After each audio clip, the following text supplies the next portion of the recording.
Hello, beautiful, and welcome to the Moms Talks Sex podcast. I'm your host, Maura Yelvington of Morph Transform Your Reality, where I help women step out of trauma and reclaim their power. I'm so happy to have you here for this open conversation about moms, sex, motherhood, children, relationships, marriage, and everything in between. So grab your drink of choice and let's dive in. So, today I want to talk to you about being high maintenance and demanding.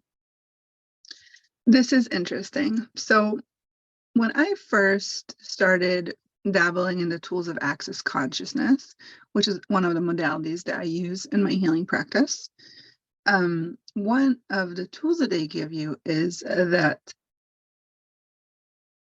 judgment is when you're out of awareness, and that every judgment that you can receive and bring in and let flow out of you and not let it affect you in any way, shape, or form is an extra $5,000 in your bank account.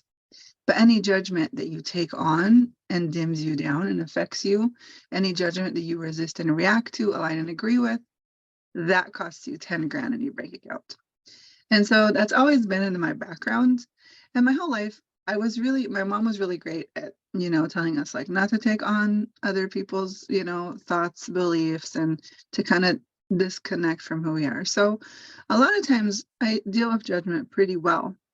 It's when a judgment pings me that I know that maybe there's something I need to look at when I know it's not coming from a harmful place, right?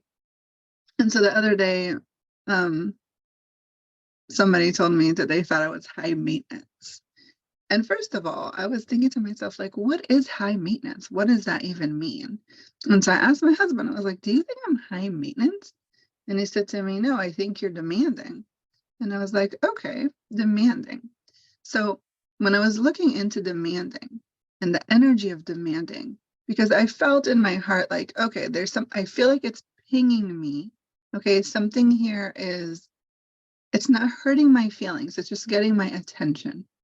And when I looked deeper into it, I was curious.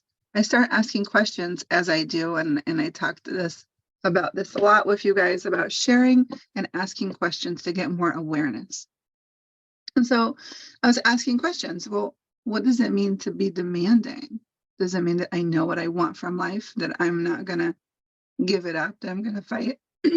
Sorry, that I'm gonna fight for what I desire, for what I require, for me, for my well-being, for my kids. When I was asking my friend that told me I was high maintenance, she said, yeah, well, you go on girls' nights and weekends away, and your husband takes care of the kids, and you take naps. And I was saying to myself, like, wow, when did we change our self-care and soul care into high maintenance? And why is it a judgment and an insult? I truly believe that when you care for yourself, you can just care for others even more and in a bigger, better way. And I was really aware that in our society, in our reality, self-care and soul care are really frowned upon. It's not big. Taking care of you seems selfish, where it's actually an act of self-care, not selfness. Selfish. There's no selfish. It's selfness. It's taking care of you. I truly believe and I know that when I take care of me, that I get when my needs are met and I feel good, everybody around me benefits. I operate so much faster, so much clearer, with so much energy. I can multitask like nobody's business. I can stay up late, I can work out, I can do everything that I desire to do, and I can produce really amazing product. And in the process, I also maintain high level relationships with people, right? And so why have we put to shame self-care and self-care, soul care, and why aren't we putting that in the forefront? Can you imagine if we teach our kids to take care of themselves and their feelings and their emotions and how to deal with them. What are they going to grow up to be like? What kind of life are they going to have? Will they grow up with anxiety? Will they have depression? Or will they have real soulful relationships, heartfelt relationships? Will they be working themselves to the ground, not having any time to come up for air, feeling like every day is a struggle, waiting for the weekend, but you're too exhausted on the weekend to do anything, waiting to come home from work, but you're too exhausted coming home from work, waiting for your husband to come home from work, and you're too exhausted to do anything because you've been dealing with your kids all day? Is that the kind of life you want to have? Is that the kind of life you want your kids to have? Is that the kind of relationship you want to have with your partner, where he comes home, you come home, you say hi, maybe a peck and a kiss, you go put the kids to bed, or he goes, puts the kids to bed, you put the house away, then you finally crash on the couch, put on the Netflix because you're too exhausted to open your eyes, end up passing out, maybe in between eating some ice cream and drinking some wine? That's not a life I signed up for. And so last night, when I asked my husband, do you think I'm demanding? And he said, I like that about you, though. That's what I love about you. I love about you that you don't give up, that you demand the highest and best from me, from you, from us. And that's what creates this relationship. And that's what I love about you, that you push forward. And that is true. That is true. And I thought to myself, well, I guess I am demanding, and I'm happy to be demanding, because if I don't demand a higher standard, if I don't demand my rights, my needs, if I don't demand what I want to create in my life, it's not going to happen. It's up to me. So, myself and soul care, they require me to wake up at 5:30 in the morning and do a meditation and maybe do some yoga stretching, and if I can, go for a walk. They require of me an afternoon to lay down and do a quick meditation. It doesn't have to be long. Sometimes it's 20 minutes, sometimes it's 10 minutes, sometimes it's one of the pocket therapy processes that I do to help me just let go of any kind of anger or frustration that just accumulated throughout my day with different things. Okay. Or if I need to get in the mood, I use the libido one, but that's a different subject.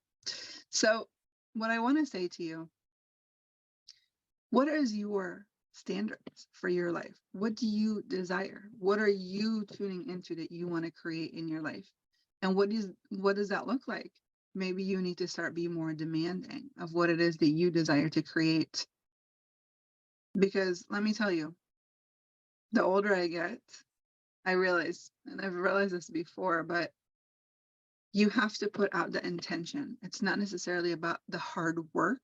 It's about putting in the intention, setting the standard, making a goal for yourself, deciding what the life you want to look like, you want to live like, looks like, deciding what the life you want to feel like. What does that look like for you?